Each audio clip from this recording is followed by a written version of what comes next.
วันนี้มารีวิวปืนเนาะเป็นปืนของค่าย KJ Work เนาะเป็น M1 M92 เนาะโอเคใครสนใจสามารถติดต่อมาได้ทาง WhatsApp Line หรือ Facebook เนาะ KJ Work รุ่นนี้เป็นรุ่น M93 ลง M92 แต่ส่วนหลายเขาจะว่า M9 เพราะWE เขียน M92 แต่ส่วนหลาย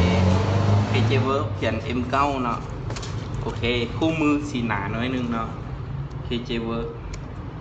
แต่บอกเลยว่าคู่มือกับคุ้มนะเขามี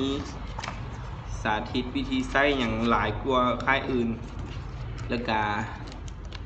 ปืนของเขาสิแนะนำมาหลายรุ่นเลยโอเคจับหัวกองแทมเขากับบนน้อยหน้าไปเนาะไม่เติมลูกนะวิธีเติมเดียวสิสอนให้เนาะโอเคอันนี้ไว้ใส่แม็กหัวแม็กมันจะเติมเนาะแล้วก็กุญแจหกเหลี่ยมไว้เห็นอย่างวะเดี๋ยวนะเบิ่งกัน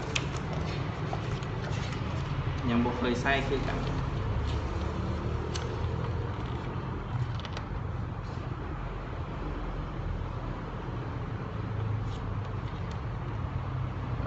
ฮู้ละเดี๋ยวเจหกเหลี่ยมเนาะกระเจ้าสิไว้ปรับฮอปเนาะปรับวิถีกระสุนนะเด็ในนี้วิธีถอดกับในคู่มือเนาะเดี๋ยวทาง YouTube เอาขึ้นเดี๋ยวทาง YouTube แบนเนาะเพราะ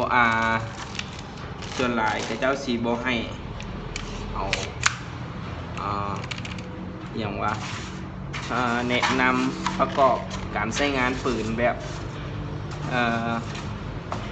คล้ายๆคือสอนประกอบงัดแงะปืนนะแต่เจ้าสีโบให้เนาะโอเคทรงปืนน้ำหนักดีน้ำหนักตัวของ WE เนาะบอกว่าดีเลยน้ำหนักนี่โอเคทรงปืนก็คือ WE เนาะแต่มีแต่กิบมือมีโลโก้เนาะของ KJ เนาะส่วนอื่นก็คือกันเนาะมีนี่ต่างโอเคตัวนี้สามารถใส่แม็ก CO2 ได้เนาะแต่รอบนี้เขาเอารุ่นแม็กแก๊สธรรมดาแมกกาซีนของ KJ สีต่างกว่าของ WE น้อยนึงบอกว่าต่างเลยเพราะวัสดุของเขาแบบอย่างว่าความรู้สึกวัสดุของเขาแบบแน่นๆกันนะโอเคนี่ทรงปืนก็คือกันเลยเนาะกันลื่นคือกันเลยวิธีใส่ก็คือกันเลยเนาะวิธีถอดสไลด์ก็คือกันเอาตัวนี้ลงเดี๋ยวกดนี้คือกันเลยเนาะ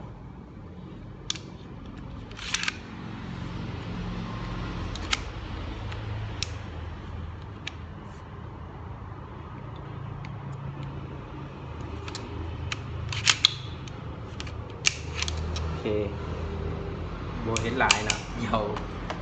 ผิดกดYouTube เนาะโอเคเดี๋ยวมาลองความแห้งกันเลยเนาะตัวนี้กับวิธีเติมแก๊สกับสอนทุกคลิปเนาะแม็กลุมแก๊สอยู่เทิงเนาะกดลงมา10 วิ2 เทื่อเนาะมั่นใจโอเคความแห้งตัวนี้ทางไทยก็จะว่า300 ซาวอันนั้นเขาวัดในห้องแอร์เนาะแต่เอาวัดอยู่นอกเลยรวมว่าสิได้เท่าไหร่เพราะว่าแก๊สแห้งออกมาบอนฮ้อนแก๊สสีขยายโตวัดและแห้งขึ้นเนาะโอเคมาเบิ่งกันว่าสิได้แห้งเท่าไหร่ตัวนี้ เพราะ KJ Work บางรุ่นเขาก็เห็นว่าความแรงมันก็เท่าที่เขาเจ้าแจ้งมาเนาะ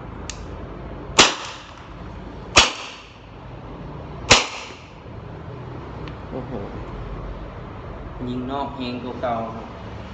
356เนาะ360 356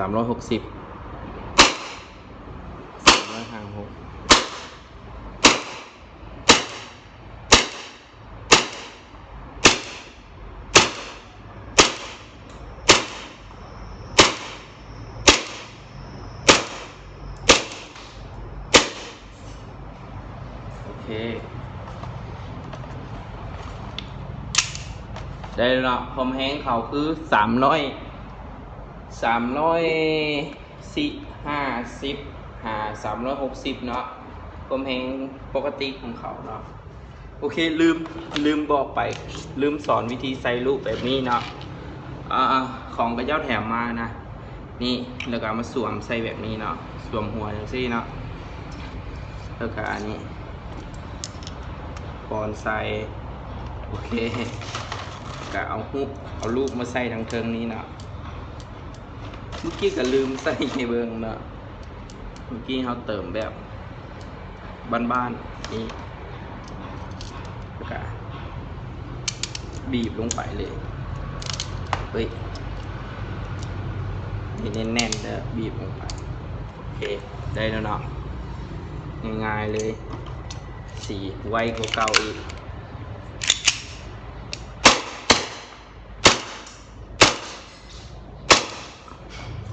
โอเคเนาะ